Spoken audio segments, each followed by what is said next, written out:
హల్లెలూయా. ప్రభువును రక్షకుడైన యేసుక్రీస్తు నామం పేరట మీ అందరికీ శుభాది వందనాలు తెలియజేస్తున్నాను. ప్రభు అయిన దేవుడు ఈరోజు మన కొరకు ఏర్పాటు చేసిన దేవుని వాక్యాన్ని చదువుకుందాం. పరిశుద్ధ గ్రంథములో నుండి నహూము గ్రంథము 1వ అధ్యాయము 7వ వచనములో 2వ వరుస నుండి చదువుకుందాం. తనయందు నమ్మిక ఉంచు వారిని ఆయన ఎరుగును. దేవుడి పరిశుద్ధ వాక్యం దీవించునుగాక.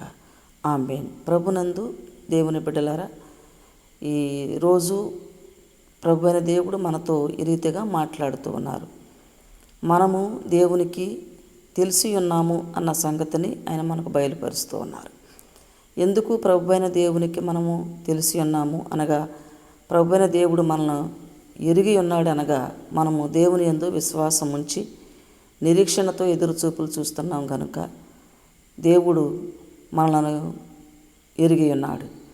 ఆయన మంచివాడని, మన ఆపత్కాలమందు ఆదుకొను దేవుడని, ఆయనే మనకు ఆశ్రయమని ప్రభు అయిన దేవుడు సెలవిస్తూ ఉండగా, ఆయన నందు విశ్వాసం ఉంచినటువంటి మనము దేవుని దృష్టిలో గుర్తింపు కలిగినటువంటి విశ్వాసులుగా ఉన్నామని, మరి ఎక్కువగా ప్రభునందు బలపడి దేవుడిచ్చు ఆశీర్వాదాలు పొందుకోవాలని ప్రభు పేట తెలియచేస్తూ ఈ మాటలు ముగిస్తూ ఉన్నాను. దేవుడి వాక్యం దీవించునుగాక. ఆమేన్. తల్ల వంచి కండ్లు మూసుకోనండి, ప్రార్థన చేసుకుందాం. కృపా కనికరములకు కారణభూతుడైన మా దేవ, మీకు వందనములు స్తుతులు స్తోత్రాలు చెల్లిస్తున్నాం. మేము మీ యందు నమ్మిక ఉంచి ఉన్నాము కనుక మీరు మమ్మల్ని ఎరిగినందులకు నీకు వందనాలు చెల్లిస్తున్నాం. మాకు ఆపత్కాలమందు మా ప్రభా సహాయకుడిగా ఉన్నందులకు నీకు వందనాలు. మంచివాడవైన మా దేవుడవు మమ్ములను మా ప్రభా నీ బిడ్డలుగా స్వీకరించి నడిపిస్తున్నందుకు వందనాలు.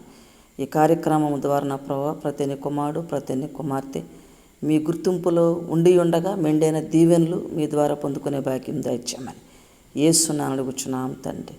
ఆమేన్. తండ్రి అయిన దేవుని ప్రేమ, కుమారుడైన యేసుక్రీస్తు కృప, పరిశుద్ధాత్మిక నీ సహవాసము ఇప్పుడు ఎల్లప్పుడూ సదాకాలం మనందరికీ తోడై ఉండి నడిపించునుగాక. ఆమేన్. ఆమేన్. హల్లెలూయా.